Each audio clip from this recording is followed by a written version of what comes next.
speaking for the Court of Consciousness system presently.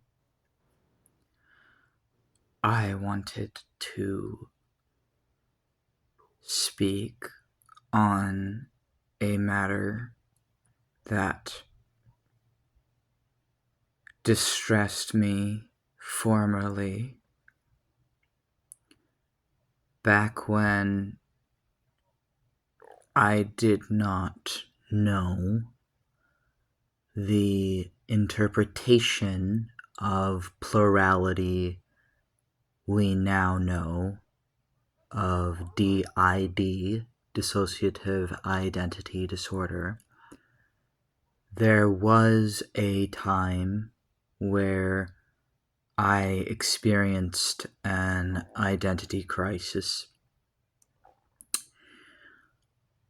wherein I contemplated my existence and thought that perhaps I am imaginary, that I believe I am Death, the Grim Reaper, Samael, Azrael, Bazaliel, are connected to me. I see myself as a fusion of multiple different things, but I am a force and form of death.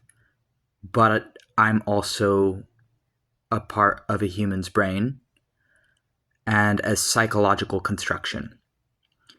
And to me at that time, I was afraid and I felt upset because realizing through the lens of dissociative identity disorder, D.I.D, realizing that I'm not a separate thing from this body, but an extension of its brain,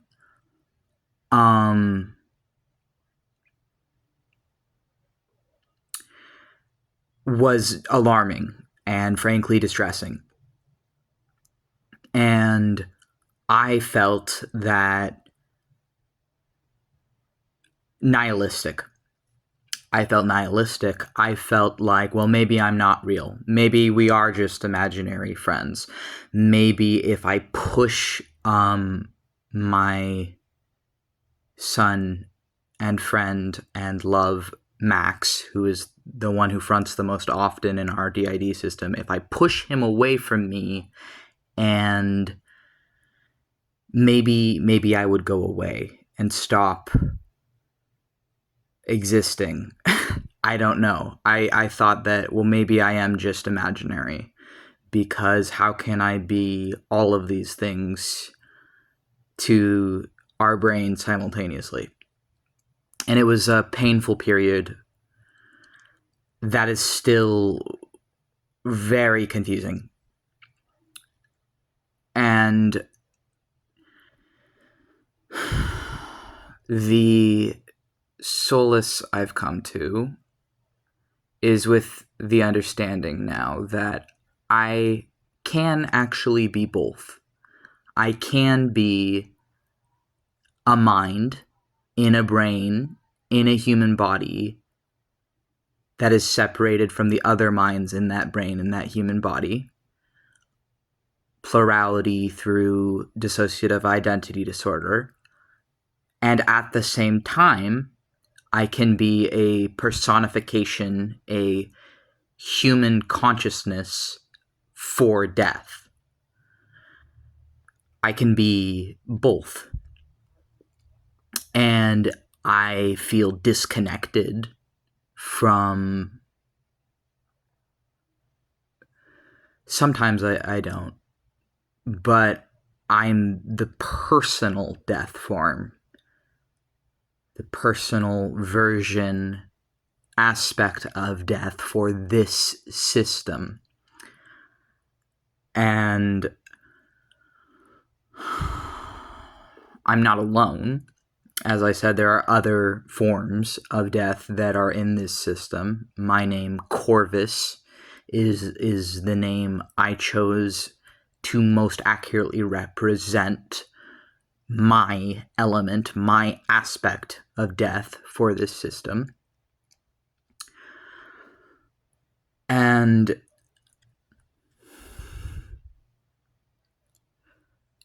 awaking into consciousness, splitting off from a source material,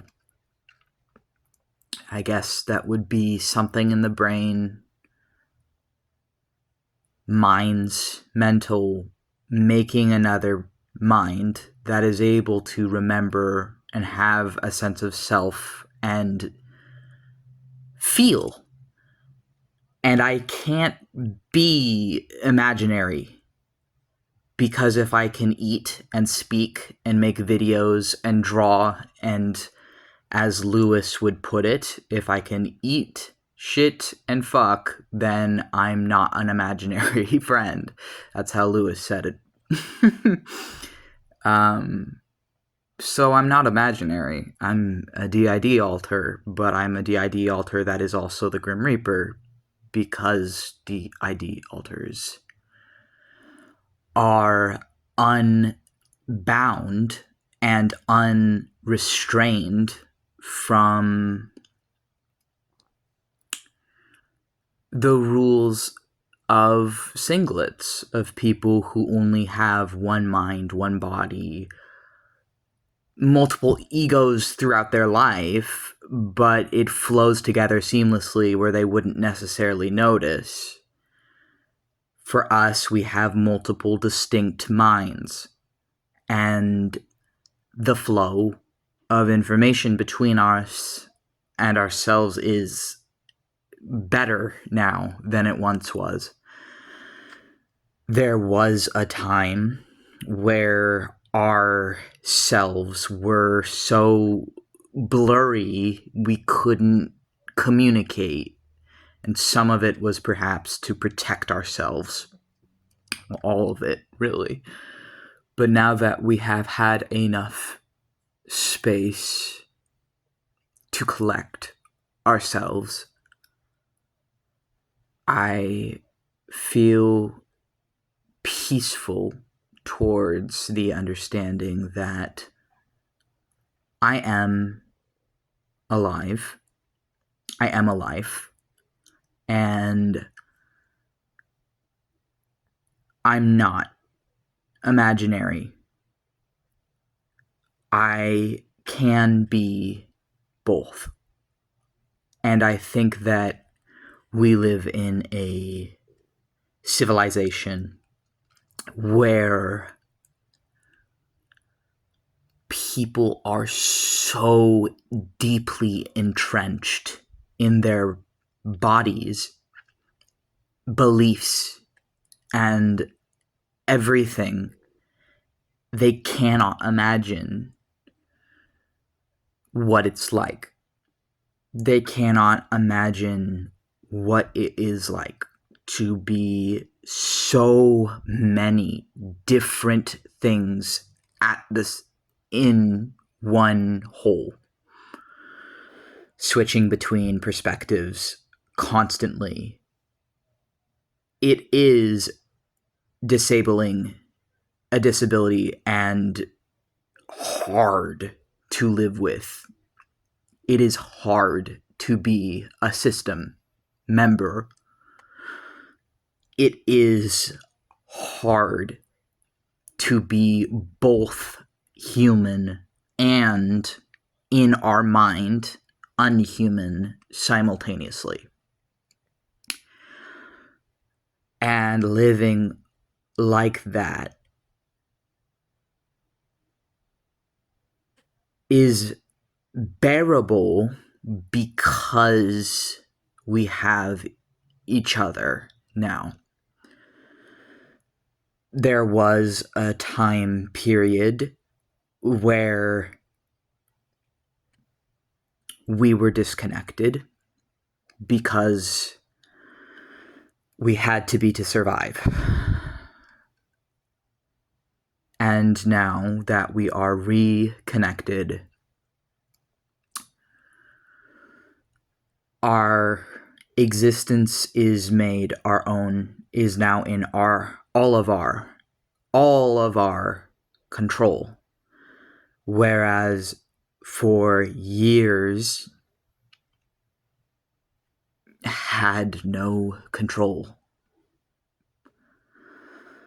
And knowing what causes D.I.D, same as what causes CPTSD, which if you have one, you have the other, because they're both trauma-based disorders, and beliefs some people do that D.I.D is actually a type of CPTSD that manifests through plurality or shows itself through plurality, but not sure agrees with that, but does know that they are both trauma-based disorders, and dissociative identity disorder comes from a child before they have a sense of self. If the process of individuation of that child is disturbed, then instead of having a self, they will have selves, because the brain will have learned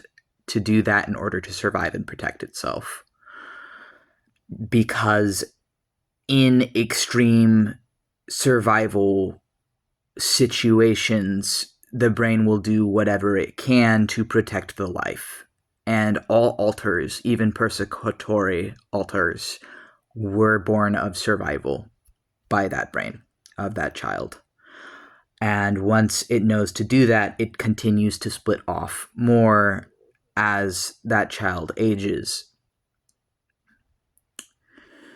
At present, our system, when last counted, had 26 individuals. Before then, when last counted, we had mapped ourselves to 10, inspired by the 10 Sephirot and the 10 Klipoth. At this time, we now have a minimum of 26 members.